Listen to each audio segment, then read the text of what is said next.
শুভ সকাল। আমার আজ খুব ভালো লাগছে।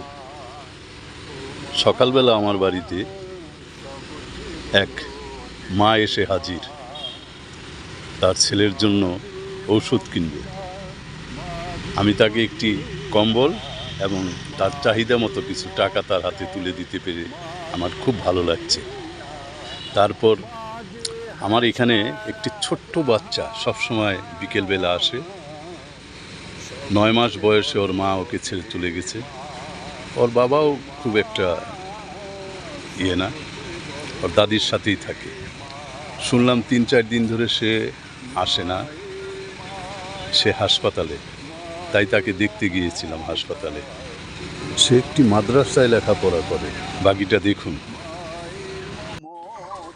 এই আপনার জন্য একটা কম্বল, হ্যাঁ, দোয়া করবেন। একজন দিছে মানুষ বাইরে থেকে, আর এই যে আপনি টাকাটা চাইছেন, আমি আরেকখান থেকে নিয়ে দিলাম। ঠিক আছে, হ্যাঁ, ঠিক আছে। আসসালামু আলাইকুম, দোয়া করবেন। আচ্ছা কালকে পাইনি। আচ্ছা, ওই আমি সকালে চলে যাই একখানে কাজে এখন, ওই জন্য ওই ভোরবেলা আর বাইরে হই না, আবার ওই সন্ধ্যার পরে আসি। ওই দিক খুঁজলাম, সম্পদের মাছ জিজ্ঞাসা করলাম, সম্পদের মাছ কত মহান একজন নাম। আমি বলছি বুঝান আমি পাই না, খুঁজেছি কিন্তু পাচ্ছি না, কত সেই মহান। ঠিক আছে, দোয়া করবেন। হ্যাঁ, আচ্ছা, ওয়ালাইকুম আসসালাম। না না, ঠিক আছে। না, আমি বলছি না, রমজান মাস আসলে আল্লাহ বাঁচায় রাখলে আমাকে, আমি আপনার সাথে দেখা করব। ঠিক আছে, হ্যাঁ, দেখা হবে ইনশাল্লাহ। ঠিক আছে, আসুন।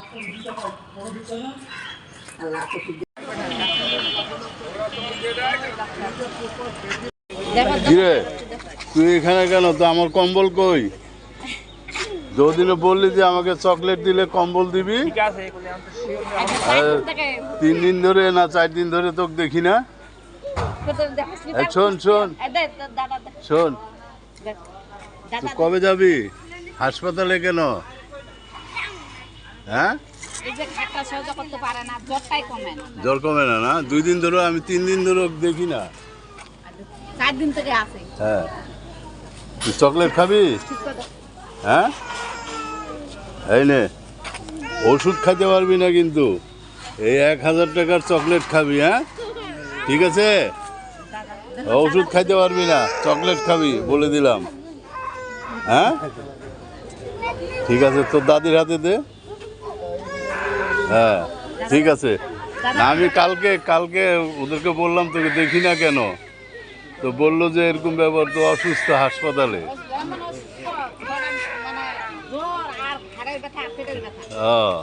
ঠিক আছে, হ্যাঁ, থাকেন, যাচ্ছি আমি ওই অফিসে। হ্যাঁ।